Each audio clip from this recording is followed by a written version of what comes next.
Major brands tinakwil sina Maris Racal at Anthony Jennings dahil sa kanilang skandalo.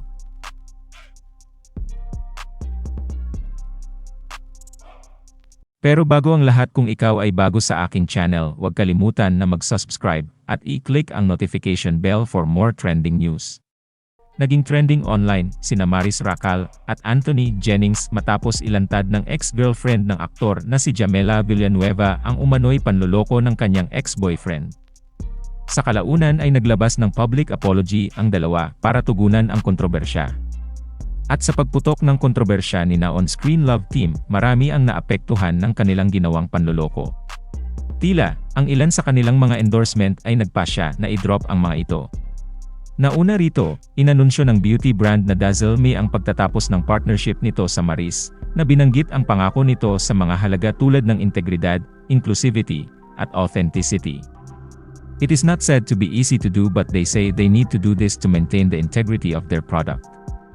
At Dazzle Me, we have always been about inclusivity, authenticity, and making the right choices even when they're tough or uncomfortable. After thoughtful consideration, we have made the difficult decision to end our partnership with Maris Racal. Working with her has been an amazing journey. Her energy, humor, and authenticity resonated deeply with our vision of a bold and inspiring Gen Z icon. Maliban dito, kumakalat online ang chismis na ang fast food chain na Mang Inasal ay nag-drop na rin ng magkapareha bilang endorsers.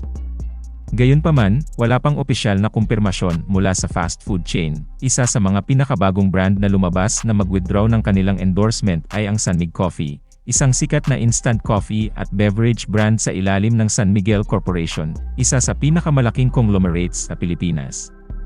Inalis ng brand ang mga larawan ni na Maris Racal at Anthony Jennings sa kanilang opisyal na Instagram account. Bilang karagdagan sa San Mig Coffee, ang isang ad para sa isang brand ng beer na nagtatampok ng Maris Racal ay iniulat din na tinanggal, tulad ng nakikita sa isang video na naipost sa TikTok. Ang beer ay produkto din ng San Miguel Corporation. Habang isinusulat ang balitang ito, wala pang opisyal na pahayag ang San Miguel Corporation, kaugnay ng partnership nila ni na Maris at Anthony. Kasama na rin dito ang leading energy drink brand at hula ng mga netizens ay ang Sting. Bukod dyan, isa rin ang prominent potato snack company na Lay's kung saan iniendorso din ni Maris.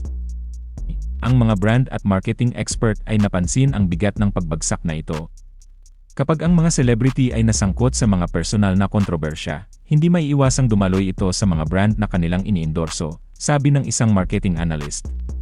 Ang mga kumpanya ay dapat kumilos ng mabilis upang protektahan ang kanilang imahe at maiwasan ang paghiwalayin ang kanilang pangunahing madla.